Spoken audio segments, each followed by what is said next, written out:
Hey everybody, Qroo Paul here. In today's video, I'm going to be talking about the different ways to translate about into Spanish.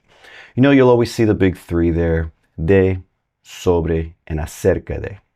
Well, I recently received a question from a member of my private learning group, the Qroo Spanish Crew, and he asked me if they're always interchangeable. And the answer is no. That's my short answer there. The video is the longer answer. If you don't know what the Qroo Spanish Crew is, it's a private learning group that I have where I have courses that you can go through, lessons. There's a ton of content there that you will not find on the main channel. I'll put a link to it in the description section of the video and pin it to the top of the comments. All right, let's talk about our big three that typically mean about. De, sobre, and acerca de. And let's talk about a verb that you can use all three with. A really common verb that you're going to be using it with, and that is hablar, to speak, right? For example, I could say, quiero hablar contigo. I want to speak with you. De lo que pasó ayer, about what happened yesterday. Or quiero hablar contigo sobre lo que pasó ayer. Or quiero hablar contigo acerca de lo que pasó ayer. So what's the difference there?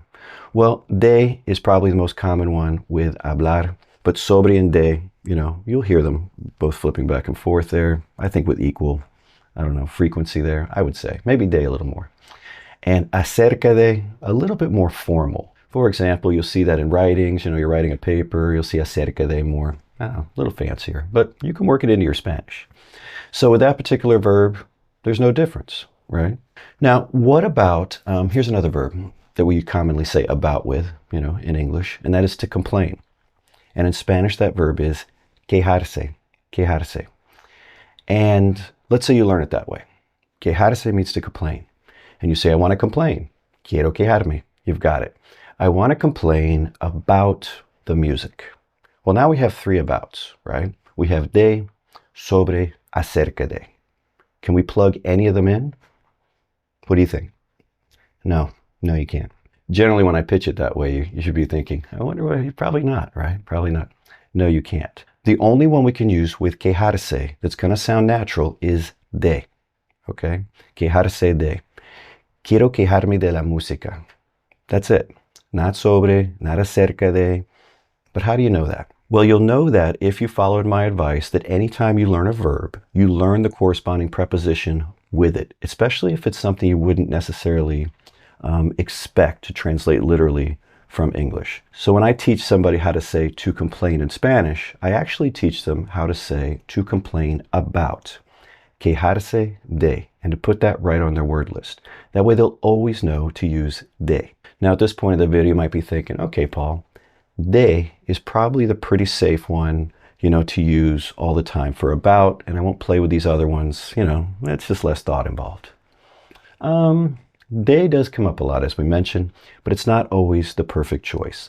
I'll give you another example.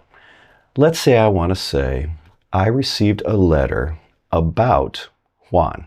Now let's start with the first part, and I'm going to go down on a little rabbit hole here because that's what I do in these videos. There is a verb in Spanish that means to receive, recibir, recibir. And as English speakers, a lot of times when we first start learning Spanish, we translate literally from English. A lot of times that works out. Recibí una carta. I received a letter, and that is correct. But a more common, more conversational way to say you received something is actually to say that it arrived to you, and to use the Spanish verb llegar. And we're saying it arrived to me. So I received a letter would be me llegó una carta. Okay? So we're going to play with that. Now let's get back to this, the about part. Okay? I received a letter about Juan. Me llegó una carta. Let's try de Juan. You see a problem there? That sounds like I received a letter from Juan, right? And yeah, that's what it looks like. And that's because de has other meanings. It can mean from. It can mean about. It can mean from. And we use it with possessives like el carro de Juan, Juan's car. So because de is so versatile, here it's kind of confusing. So a better option would be sobre. Me llegó una carta sobre Juan, or acerca de. Me llegó una carta acerca de Juan. You see where those come in? Now you've got some other options there. I actually prefer sobre, like I said. I don't know. Acerca de sounds a little formal, sounds a little longer. I like sobre. Now, just so you know, sobre has other meanings as well. Sobre can mean on top of when we're talking about things that you would normally put something on top of. For example, I could say, voy a poner esto. I'm going to put this thing, whatever. I could be more specific. Voy a poner esta taza. I'm going to put this cup sobre la mesa, on the table. Or I could say en la mesa. Sobre as a noun can mean envelope. Not that we have many envelopes. I don't even have one around here to show you.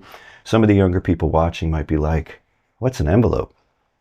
I don't know what younger people know anymore. I don't know. You're always on your phones. There's no envelopes in there, are there? Well, I guess the little email symbol looks like an envelope. But you may not know that. You may be like, hey, that's just an email symbol. Well, I don't know where I was going with that one. Anyway, so you see, you can't always, interchange them. Now, I'm going to throw something else into the mix here, and it's actually something that member from my private learning group brought up. And he brought up the verb pensar. And he was like, okay, pensar means to think. For example, estoy pensando. I'm thinking. Now, if I want to say, I'm thinking about you, how would I do that? Would I use de, sobre, acerca de? We're not going to use any of them. We're going to use en. Estoy pensando en ti. I'm thinking about you, like actively right now. You'll also see it in this, like just the present tense. Pienso en ti. I think about you. I'm thinking about you. So why is the en there? Well, what did we learn today? We're not going to ask why. It just is. And how do we know it's there? Because we're learning our verbs with the prepositions attached. So since I brought up pensar, I can't leave you hanging, right? So I'm going to break it down into 3 little constructions. First, I'm going to give you pensar plus infinitive. And when I break it down in these little formulas or constructions, it's because it's easier for us English speakers to learn a foreign language this way. Because we can remember a pattern a lot easier than we can try to pick up these patterns just trying to listen to a language. This is immediate, right? You can learn these right now in this video. All right, let's get back to it. So we have pensar plus infinitive. And this means to plan to do something. Pienso ir a la playa mañana. I plan to go to the beach tomorrow. Next one, pensar en. It's to think about someone or something, right? To think about. That's what we're going to put on there. Pensar en, to think about. Pienso en ti. I think about you. Estoy pensando en lo que dijo María. I'm thinking about what Maria said. That's en. So we're not using sobre, de, acerca de, not using those. Next one on our list is pensar de. You're like, oh, there's the de. There it is. But with pensar de, we're saying what we think about something, but we're rendering an opinion. So if I ask somebody, ¿Qué piensas de lo que dijo María? What do you think about what Maria said? I'm asking their opinion. Okay, so we have pensar plus infinitive, to plan to do something. Pensar en is to think about, someone, something. Pensar de is to think about, but to render an opinion. Do you see how important those prepositions or lack of prepositions are? Super important. So that's how we're going to be learning verbs, all right? Now, one thing I want to point out before I move on is that, when you're learning Spanish, there are regional variations, and you're going to hear things in certain areas you will not hear generally. Those 3 I just gave you are pretty universal. You're going to hear them all through the Spanish-speaking world. You can feel very comfortable putting them on your word list. Another one you may hear in certain areas, some parts of Latin America, but not all, is pensar sobre. And that's to think about something, but like to think it over, putting a lot of thought into a certain decision. Not something I would put on my word list unless I lived in one of those areas. And how would you know? Well, you could do some research, or you learn those core ones. And then when you're in one of those areas and somebody goes, estoy pensando sobre, you're like, hey, I guess they do that here. Well, that's it for this video. Hope you learned something from it. If you did, do me a favor, just give it a thumbs up. And until next time, hasta luego.